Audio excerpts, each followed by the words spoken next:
Tonight on KPBS Evening Edition, a major change in San Diego's media landscape. The North County Times is getting a new owner. And that new owner is UT San Diego's owner, Doug Manchester. We'll hear from him in just a minute. Then we'll take an in-depth look at how the sale could impact news readers from San Diego to Temecula. San Diegans gather to mark the 11th anniversary of the 9/11 attacks. And what's next for the San Onofre nuclear plant? We'll have a look at the possibilities. KPBS Evening Edition starts now.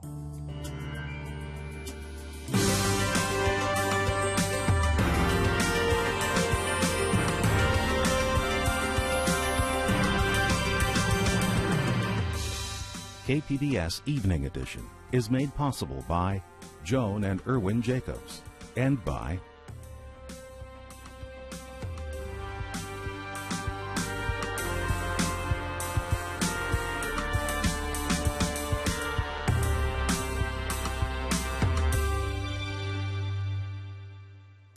Hello, good evening. Thanks for joining us. I'm Dwayne Brown.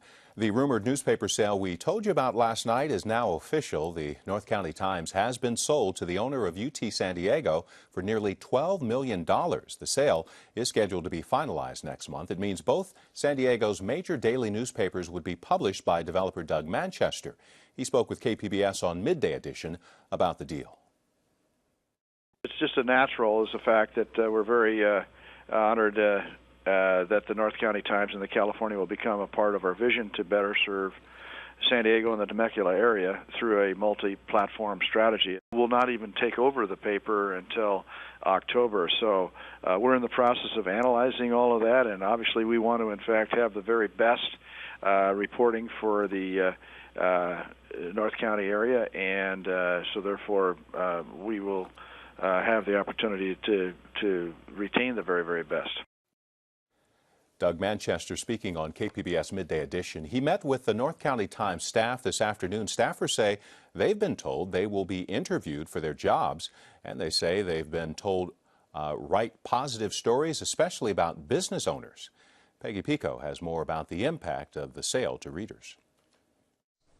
Joining me tonight to talk about how the change of ownership may impact journalism from San Diego to Temecula is Dean Nelson, director of the journalism program at Point Loma Nazarene University. Dean, thanks so much for being here today. My pleasure. Thanks for having me. Doug Manchester now owners and John Lynch now own two of the largest newspapers in the region. How do you think this will affect the delivery of news to Southern California? Well, it has the potential of being a much bigger reach, obviously, because they'll be able to consolidate some business and maybe production kinds of things. Advertising could be a bigger reach, which means then they could expand the kind of coverage that they do. Whether that happens or not remains to be seen. It could be. Now, Doug Manchester has been very open and aggressive about his conservative agenda. He has said, you know, we are cheerleaders and champions of San Diego. He publishes editorials alongside of that agenda on the front page and said he will do so in the North County Times. How does this affect news in an objective and balanced way? Well, the editorial pages have always, or at least traditionally in recent history, been separate from the news coverage. It makes it, it muddies it a little bit when you do it as a wraparound to the front page of the news section stating what your editorial position is. I hope that readers are astute enough to realize these are editorials, these are opinions, and it doesn't necessarily affect the actual news. You know, it could, but I hope it doesn't. The North County Times, Lee Enterprises, has said that we are a profitable paper, which is unusual in this day of age when there's so much fragmentation of media outlets. Is this simply just a good business move? Oh, it's a brilliant business move. Manchester's a smart guy. He didn't make his money just by, you know, playing dumb. So to buy another paper and to be able to get maybe a bigger advertising kind of dollar, you know, the newspaper business model is broken, and he's trying to make some sort of money at local newspapers. I think it's, from a business perspective, it's absolutely brilliant. Well, he's certainly a businessman. He's a developer, Manchester, Right. Lynch, a former radio executive. Now, they just bought the UT less than a year ago. They started UT-TV. Now they've bought the North County Times. Is this too much too soon? Well, I think the answer to that will be in how you gauge the quality of what they do, the quality of the product. Is the journalism being done really well? Is UT-TV a professional kind of television outlet? And if they expand too quickly, the quality of their product will not be very good. So to be able to say, is it too much too soon? I don't know. I don't think it's going to be too much too soon as far as debt goes, because financially it won't be. But as far as news, actual news, what's getting out there objectively, we don't have a whole lot of time left. But I just want to say, historically, this isn't the first time that somebody with a lot of money has decided that they're going to push the agenda of a paper. No. This country has a long history of media moguls that have owned big swaths of news media. Hearst, Murdoch. Exactly. McCormick, Pulitzer, all of these. Nor is it the first time that someone has been really strident on their editorial page against a particular politician, president, whatever. This is actually, we're going back to the future. We are going back to the future. Dean Nelson, thank you so much for talking with us My today. pleasure. County supervisors are backing proposed new federal rules for flight schools. The rules are regarding foreign nationals who want flight training. Schools would have to check to see if the prospective student was on a terrorist watch list. Some of the hijackers in the 9/11 attacks took flight lessons in San Diego. Today, of course, is the 11th anniversary of those attacks. It was a day of reflection and remembrance on college campuses around San Diego. At Grossmont College, students wrote their thoughts on cards and hung them from an olive tree, while a moment of silence for victims of 9/11 concluded with the playing of taps and a short prayer at San Diego State. ROTC cadets from the Army, Navy, and Air Force stood at attention as the flag on the campus of San Diego's largest university was lowered to half-staff. Colleges and universities across the nation mark the 11th anniversary of the terrorist attacks with memorials, moments of silence, and prayers. We shed our tears in a common bond of grief for those we loved and lost. We journeyed through a dark valley. Nearly 3,000 people were killed when 4 airliners crashed into the World Trade Center towers, 2 in New York, 1 at the Pentagon, and another at a Pennsylvania field. 2 of the hijackers apparently spent time in San Diego after entering the U.S. That painful memory 11 years ago affects people differently depending upon your age, says Marine Staff Sergeant Chris Willis, who recently got accepted into an enlisted commission program at SDSU. My MO, my Marine officer instructor, was asking one of my peers that are in the program with me where he was, and he was in 2nd grade when it happened. So the effect that he feels, I'm sure, is very strong. It's slightly different than me. A lot of the peers that I came to the Marine Corps with joined for the sole purpose of going to fight the people who caused that. Sergeant Willis spent 3 tours in Iraq, while Marine veteran Jamil Matin says he's studying conflict resolution and getting the word out about a blood drive honoring 9/11 victims. So as a peace-loving Muslim community, we're trying to erase some of the misconceptions that the public may have from 9/11. Kimberly Paul remembers like it was yesterday. She was a high school senior and eventually followed her father's footsteps into the Navy, serving 4 years. At Grossmont College, she joined students who wrote their thoughts on cards and hung them from an olive tree planted a year ago. Just because we're different ethnicities, different religions, different backgrounds, that we can all come together and remember something that changed the face of history. I think we unite even more with every year, just going back and remembering. For most San Diego school children, the terrorist attacks on September 11th are something they hear about in history class. KPBS education reporter Kyla Calvert sat in on one of those lessons. So, anyways. Rick Selby has been teaching history in San Diego Unified Schools for 20 years. Each of his 5 years at Innovation Middle School in Claremont Mesa has included a lesson about September 11th. But I need you to just get out a single sheet of paper and something to write with. I do something every year since it's happened, and sadly, as the years progress, kids know less and less. I want you to list everything you think you know about what happened on 9/11. So before it was more of a reflective piece, it's now turning into more of an educational piece, teaching what actually happened. So they kind of have an idea that planes hit a building, but other than that, that's kind of the basics. The 8th graders in Selby's class were all 2 or 3 years old on September 11th, 2001. And as class starts, they do have a basic idea of what happened. Terrorists hijacked 5 planes, and they were supposed to hit D.C. and New York.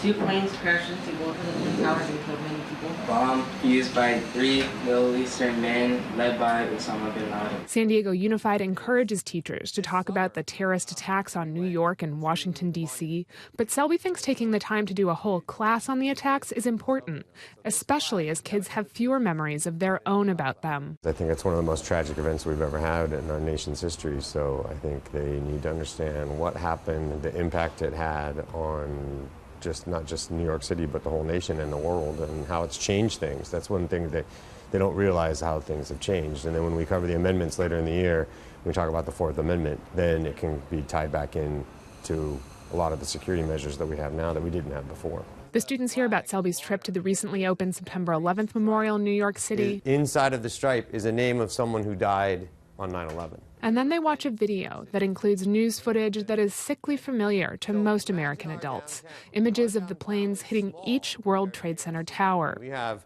buildings, and I'll show you in a second, in New York City that are very, very tall. And then they imagine what people were feeling in the weeks and months after the attacks.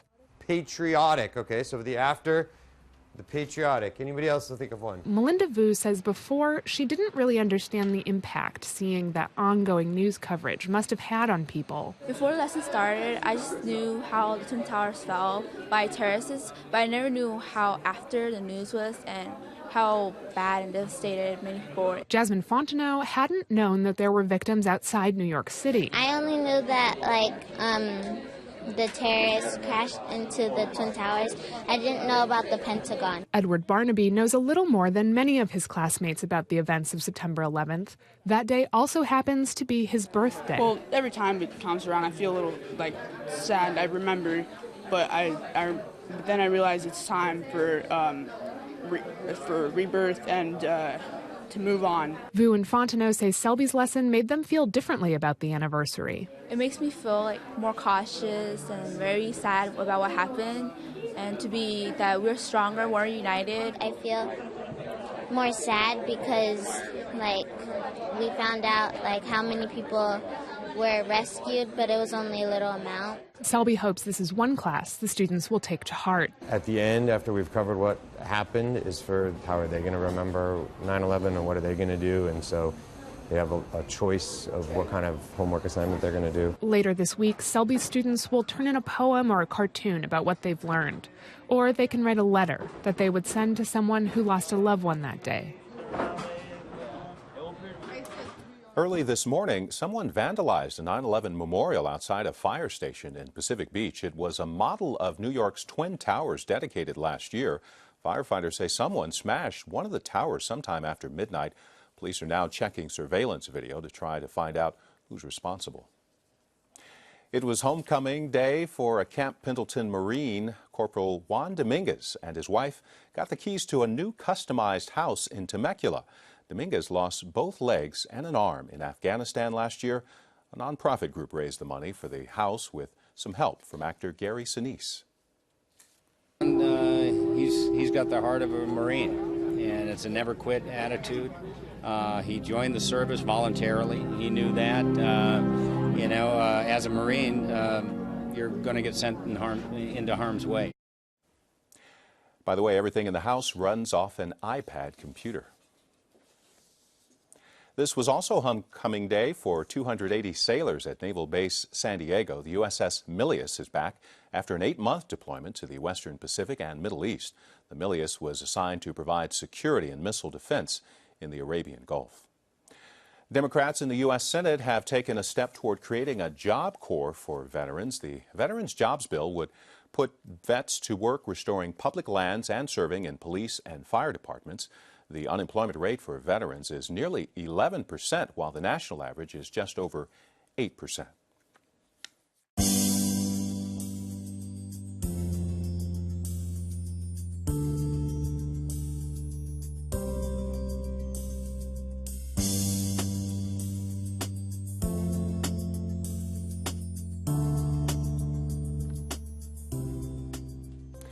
The San Onofre nuclear power plant in San Diego's North County has been offline since January. That's when a small radiation leak revealed major problems with the plant's newly installed steam generators. No one is sure when or if the operator, Southern California Edison, will restart the plant. KPBS reporter Allison St. John says what happens next will be decided by an increasingly complicated cost-benefit study.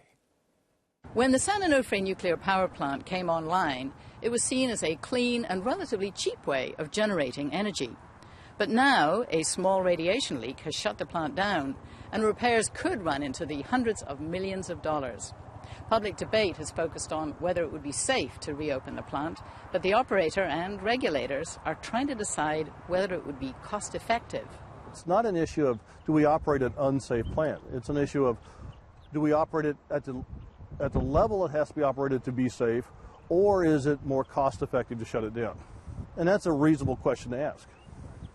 Murray Jennings worked at San Onofre in the 1980s and 90s as an engineer. He says it's not the first time there have been questions about the cost-effectiveness of keeping the plant's reactors running.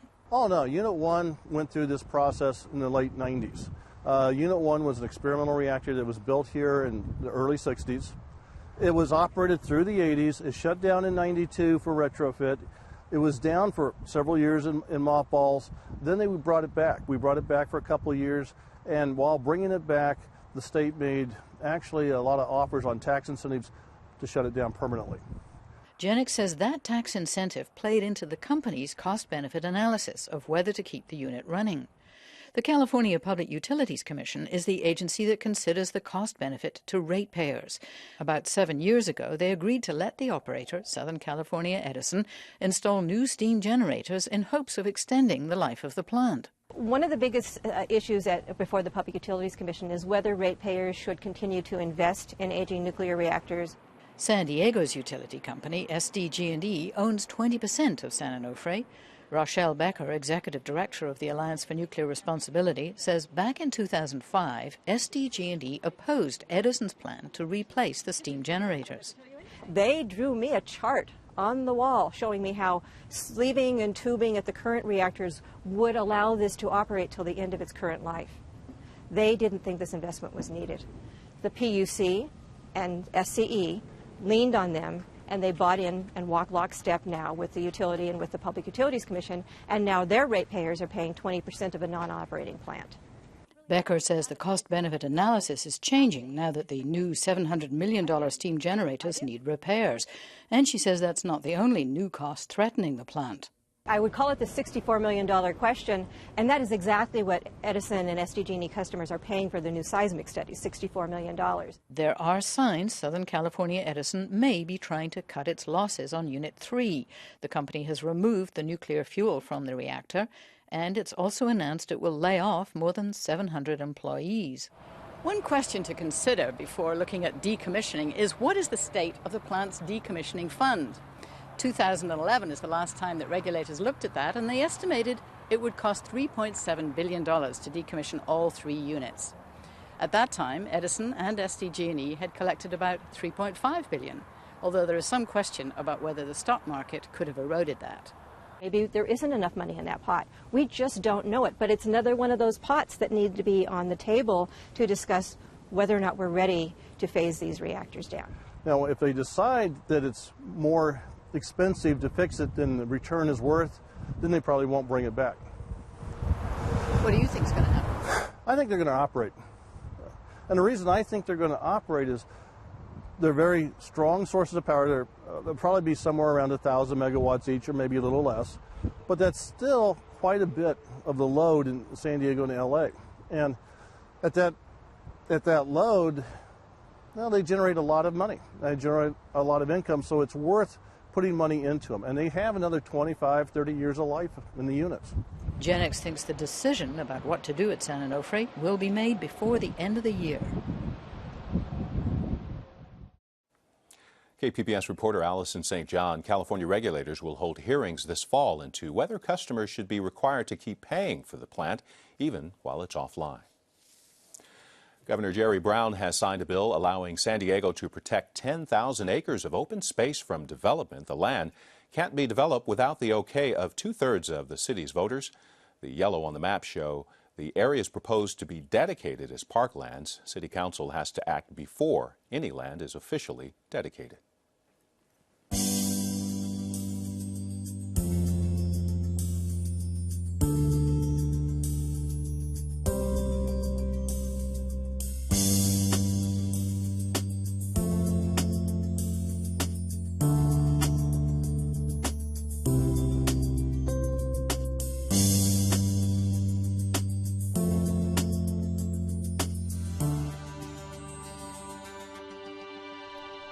In tonight's Public Square, the reaction from newsreaders on the North County Times sale to UC San Diego owners Doug Manchester and John Lynch began popping up on the web just moments after the paper officially announced the sale.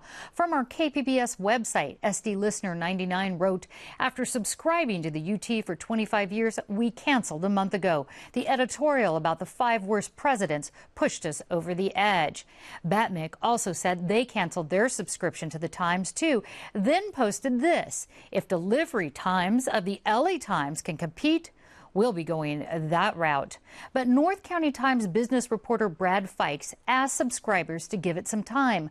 Posting on the paper's website, "The reporters here are committed to covering the news professionally, and new ownership won't change that commitment. I hope you will give us a chance to prove it." Meanwhile, Aztec 69 joked about the ownership change on the same Times website, saying, "Well, it could have been worse. John Morse might have bought it." You can join in on this conversation or comment on any other KPBS news story by following us on Twitter, liking us on Facebook, or email us at publicsquare@kpbs.org. Recapping tonight's top stories, as you just heard, developer Doug Manchester is buying the North County Times for just under $12 million. Times staffers say they've been told they'll have to interview for their jobs starting next week. County supervisors are backing proposed new federal rules for flight schools. The rules are regarding foreign nationals who want flight training. Schools would have to check to see if the prospective student was on a terrorist watch list. Some of the 9/11 hijackers took flight lessons in San Diego. On this 11th anniversary of those attacks, the victims were remembered in ceremonies in San Diego and across the nation today. In just a few minutes, PBS NewsHour will have a look at the service in Washington, D.C. and the delayed 9/11 Museum in New York. And you can find tonight's stories on our website, kpbs.org/evening edition. Thanks so much for joining us. You have a great night.